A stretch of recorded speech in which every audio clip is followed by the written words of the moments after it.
Hi everyone, my name is Tony, I'm an FPV pilot and today I will give you 10 tips to plan at best your next trip to Iceland.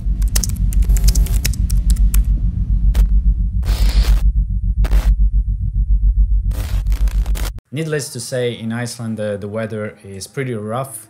It basically rains every single day, and what you would like to do is really make your drones waterproof. While I don't recommend you to fly when it's full-blown rain, I think it's okay to fly if it's drizzling. If you're wondering how to make your drone waterproof, the answer is with this. This is called conformal coating or silicone conformal coating, and you can find it on Amazon for around 15 bucks. And it's basically a liquid that you can paint on all of your electronics, and will put a layer of silicone when it's solidified, and basically making your components waterproof. Bring a lot of SD cards. Usually I bring at least 4 or 5 SD cards, and this is how I use them. I have one micro SD which is a bit bigger than the others, which I use for all my regular shootings, where the spot is fairly accessible, and if something happens it's okay to reach out. And then I have many other smaller SD cards that I use for sketchier things. So every time you want to dive a crazy waterfall, or you want to go into a canyon, or it's extremely long range, extremely far with 4+ kilometers, then I would use a smaller micro SD card, so that even if I crash, I don't lose all of the footage that I shot so far, but I just lost that specific flight. What I also like to do is use this device, which is called Booty, and it's basically micro SD holder to keep all of my micro SD cards, but also it allows me to connect to my phone and back up some videos. So if I have some specific video that I really don't want to lose, this is also quite useful. While you are in the middle of Iceland, from the other side of the country, you don't want to be without any gears. What it can happen is that you crash or you lose a drone, and there is literally nowhere around to buy replacement parts or to get a backup drone or anything really. You're in the middle of nature. There is almost just a few towns, and the only drone shop that I know in Reykjavik is a DJI shop. So yeah, bring spare quads, spare GoPros, so you won't be left out if you crash or lose a quad. If you're used to long range flights, this is quite obvious, but you definitely need a GPS on all of your drones, like this one. A GPS allows you to have the return to home function, which is really critical when doing long range. So basically, when you have a fail-safe, the drone will come back to the takeoff location, and you will also have the possibility of configuring the OSD to see all sorts of informations about your flight locations, the home distance, and especially the arrow of the home direction. That is really critical if you get lost and you don't know which way is home. Regarding the return to home settings, I tweaked a little bit the default from a beta flight because I wanted a little bit more speed and angle when returning home, since in Iceland the wind can be really crazy, and you don't want to be stuck fighting in the wind. Another thing, always use crossfire when doing long range in general, and place your antenna in the front of the quad like this. This is quite critical because when you are up there in the mountain and you are turning towards yourself, you are sure to always get the best possible signal when diving the mountain. Next tip is rent a 4x4 if you're not traveling to Iceland during the summer months. This is not a strictly FPV tip, but I wanted to include it in this compilation because I think it's extremely important. Basically, if you're not traveling during the summer, you will have a really high chance of finding ice on the road. And this is also if you're going just to stick on the ring roads or on the route number 1, the main ring road, that still applies.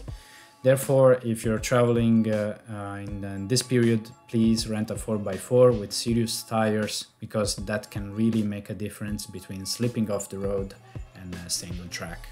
A self-powered buzzer is just like a regular buzzer, so you can use it to beep your quad with a trigger or a switch from your radio, but it has a particular thing, which has this battery here. This means that in case you crash and your battery unplugs, it will still make the sound after 10 minutes of inactivity. This is really critical, and it actually saved my quad 3 times during the last trip. So absolutely a must, always use a self-powered buzzer. I use this one from a Euroav UR6 Finder, but I also like the Hellgate dual buzzer. Next tip is plan your journey. What I mean by planning is by checking every single location that you plan to visit and see how much time it takes from one spot to another spot with the car, and also take in consideration the crazy road condition that you can get into. There can be gravel road, there can be puddles, ice, as I mentioned. And yeah, that's not all, because once you reach the spot, it can be also that there is some extra hiking to do. So it's not always that you go to a spot and the waterfall is right there. It can be that then there is 2 hours hiking extra to do on top from where you're parked. So keep that in consideration. Leave some extra buffer time. In my case, I planned too many locations to see, and I ended up doing only 1 battery per location, which was a bit of a shame. Moving to the next is get there early. In Iceland, there are tourists all year around, so you will find people in every single famous spot that you would like to fly. Therefore, try to get there early when there is also the best light and there is still no one around. Also, if you're visiting during the summer months, you're more in luck because you will have a lot more time. There is basically no nights, there is perpetual light during the nights. Therefore, you can shoot even at 11 in the evening or midnight. Avoid the black sand. Iceland is full of this beautiful black sand, both on the shores and inland. And this black sand is basically remnants from really ancient eruptions. Therefore, it's full of iron. Try to not land on this black sand unless it's extremely necessary. I had to learn this the hard way.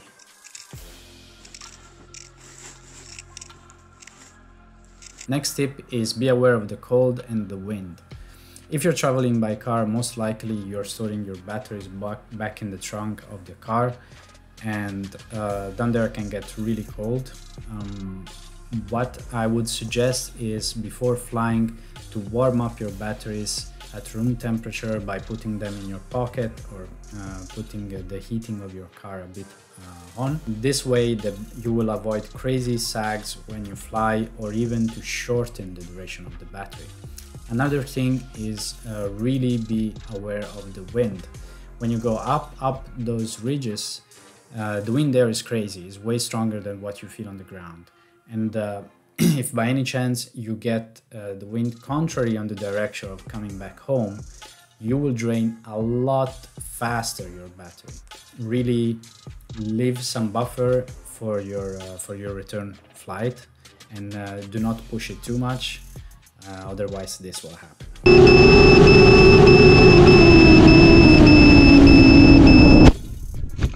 Last tip is to make the lens of your GoPro water repellent.